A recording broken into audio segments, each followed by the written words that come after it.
Hey everyone, Unknown here. I know Matthew usually does the Pokemon videos, but it's my turn. It's over analysis of Pokemon Legends CA. I've noticed quite a bit of stuff, from cosmetics to mechanics, even lore, and some stuff that's not been talked about or misseen. And I'm not going to say anyone is bad at what they do. They're great. I just hope this is a case where we can help others. We'll help each other. PokeTubers. I want to be in a place where I can share these videos and help others come up with theories. Yes, I know it sounds dumb, and some would say, "Oh, you should all look out for yourself."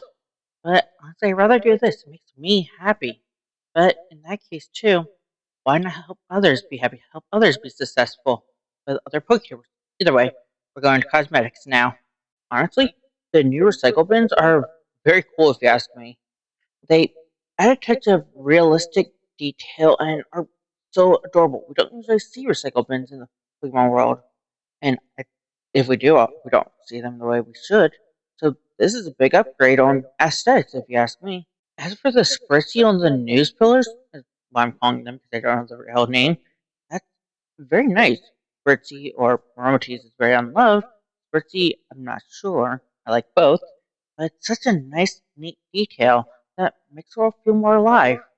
This Fortress water fountain really says a lot about the detail. One, no flow is a big part because of AZ's floet or the Eternal Flower floet, but a Florges with floet and floet baby parts for a water fountain, that's just beautiful if you ask me. Honestly, the Pokeballs bouncing in, well, the air is a nice attention to detail. Don't think it has any relevance for plot or mechanics, but just a nice little detail. So either have a giant shoulder or we have a shoulder statue. I'm gonna go with statue of giant shoulder. That's one big shoulder. So I'm just counting this as an aesthetic cosmetic thing, but it might have some relevance later on.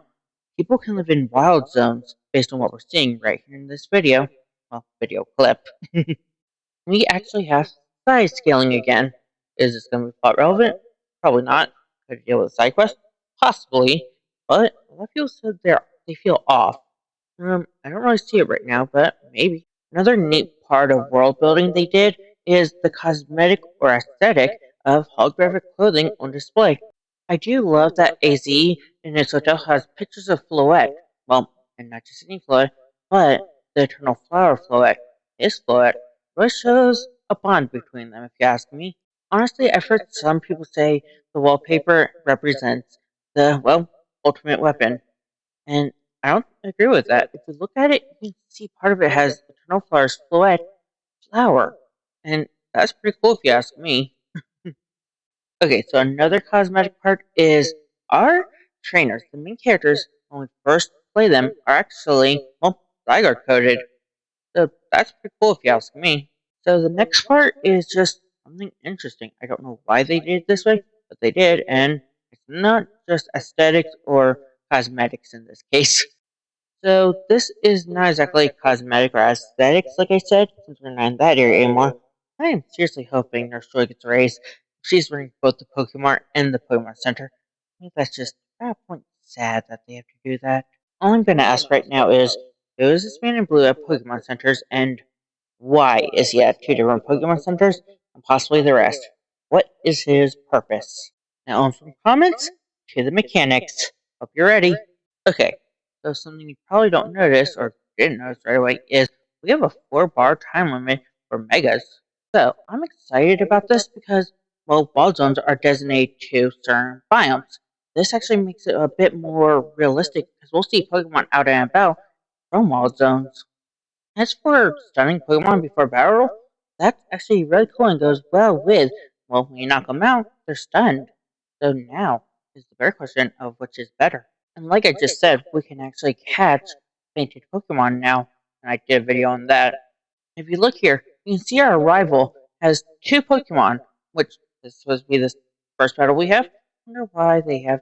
And as we can see, we can do parkour and dodge roll. And of course, with real-time action, we have real-time cooldowns, which makes sense that there won't be power points in this case. But hey, we at least get to do whatever we want in this case, or theoretically, whatever we want. And of course, as we can see, there's a chance we can order food for both the player and the Pokemon, just like we could in Scarlet and Violet. So from things like cosmetics, ideas, and also mechanics, we now go on to, the stuff I find is neat.